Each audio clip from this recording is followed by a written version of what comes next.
Okay, this video is for my friend Scott, and we're just going to be going over some Unwrap UVW modifier and plastics. So first thing I want to do, take a look at that, is I'm going to auto key this, animate, so that the top is actually the top. Hold on, which way?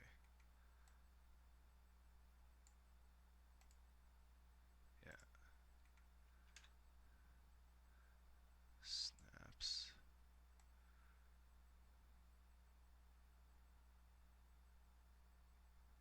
$90.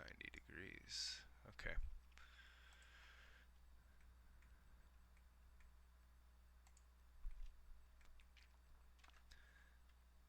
Press M to open Material Editor.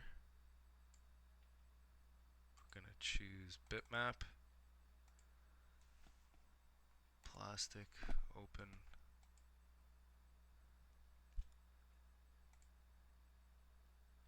Apply.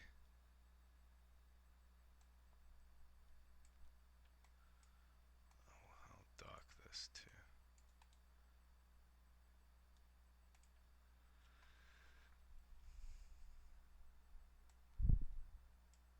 Alright, so now we're going to put Unwrap on there.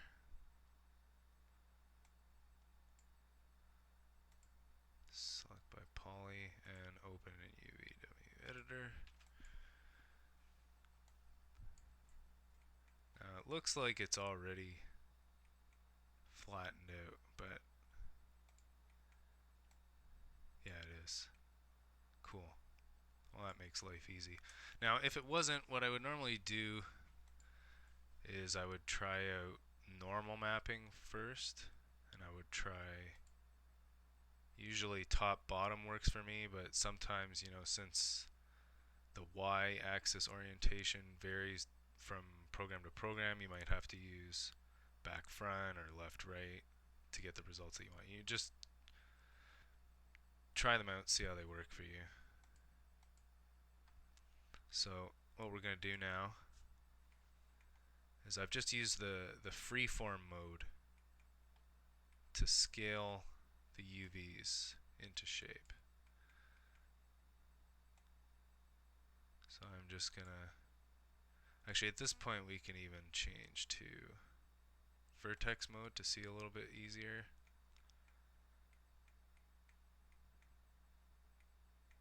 So you need to be in poly mode in order to use these options.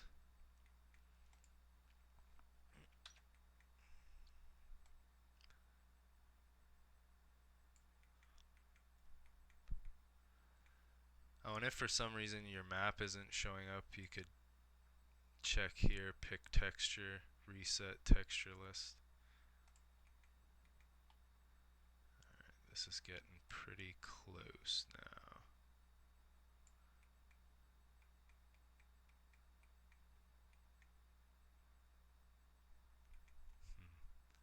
Not quite perfect, eh?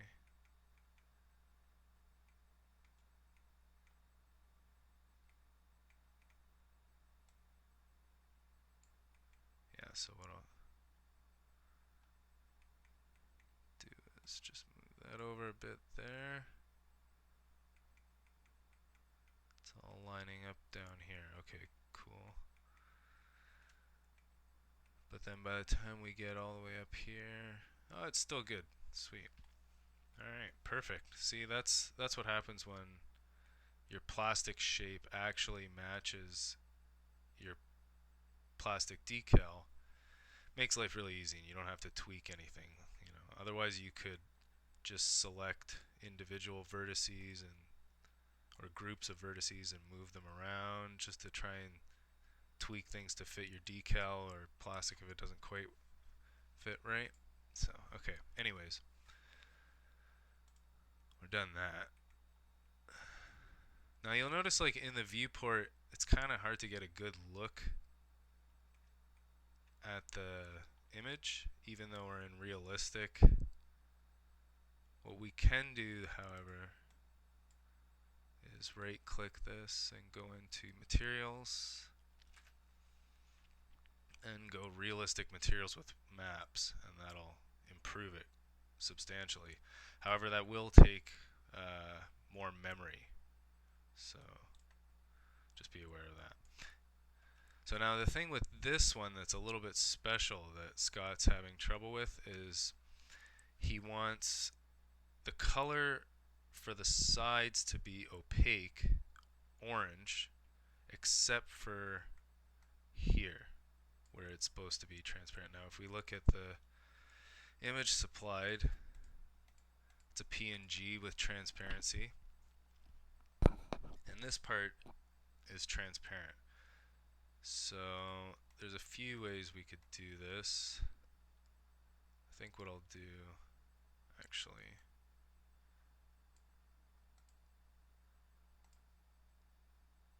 I'll just copy paste a section of this.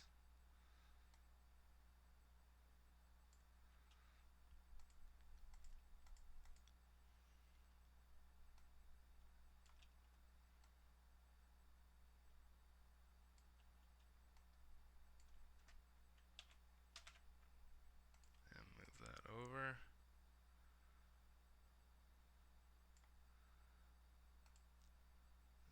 I'll just clean this up.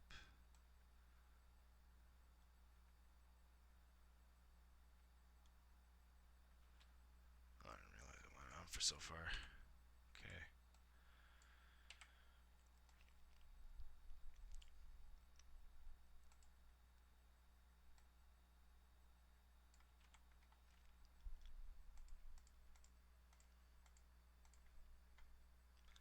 Now for the rest of the sides, what I'll do is make another layer up here.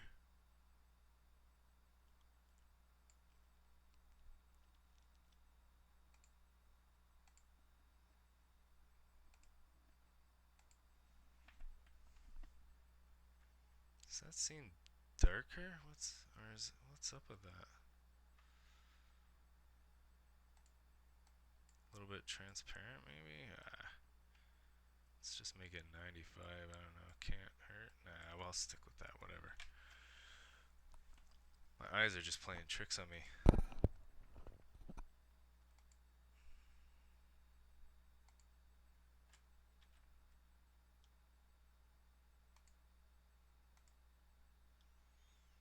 Alright, back into Max we go.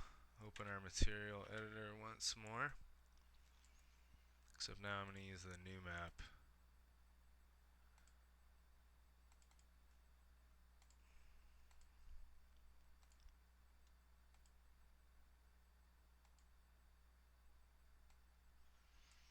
Okay. So now, what we'll do is go to the left view.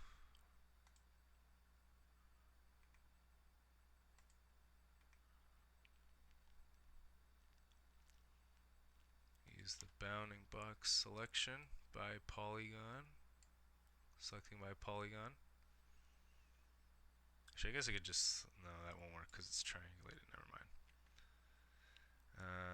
Yeah. See now, normally when you do that with edit poly mode, as long as ignore back facing is off, it would select all the way around. But in this case, you can either just go to the right side now and do the same thing.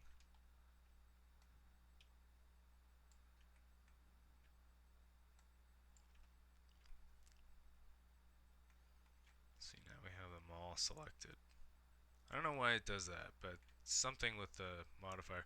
What you can do is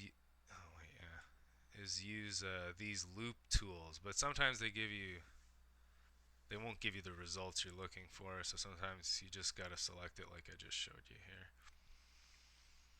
So now that we have all of these faces selected,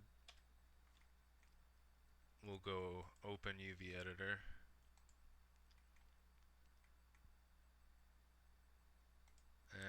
just do flatten mapping.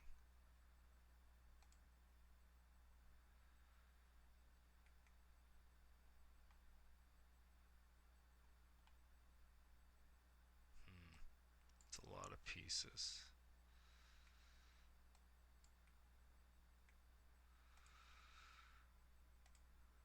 See, I reset texture list because I changed the map, so now that just updated it here. So what I'm going to do is just freeform. Well, actually, you know what? I'll do it like this.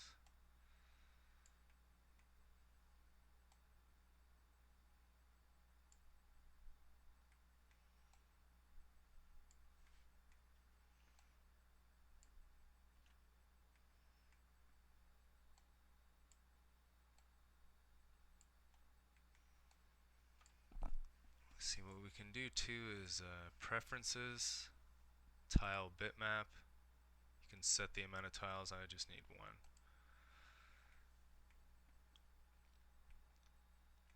And that way I can stack these ones over here and not have to, well, stack them, you know,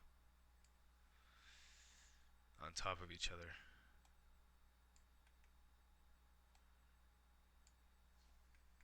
Okay.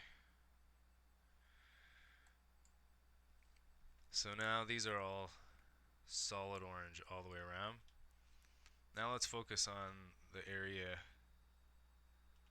that we want to be transparent now. Let's put edged faces on so I can see what I'm doing.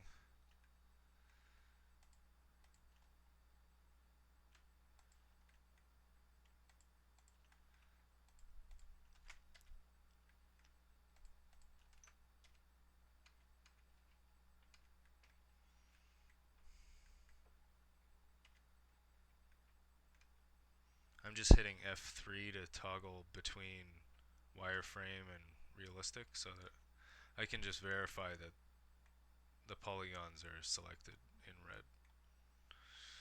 Okay.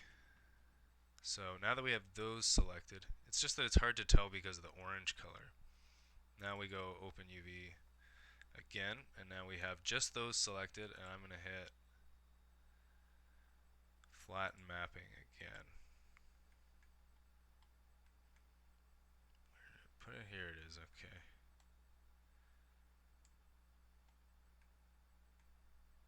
So it gave it to me in a few pieces. I'm going to guess, yeah, this is the big piece here. And then these are the smaller pieces. Let's just try normal mapping so I don't have to bother stitching them together.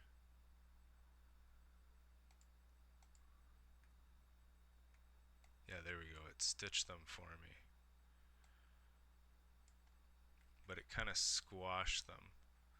But I think in this case it doesn't really matter too much because it doesn't have any detail. It just needs to be equally transparent. So now we're going to fit this. Actually, heck, you know what? We'll just put it in here.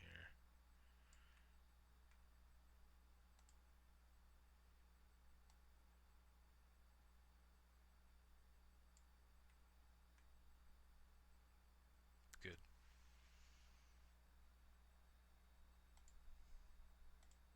Alright, that's it. Now, although it doesn't look like it here in 3D Studio Max, that's transparent, when we go to render that in VP, it will all be transparent.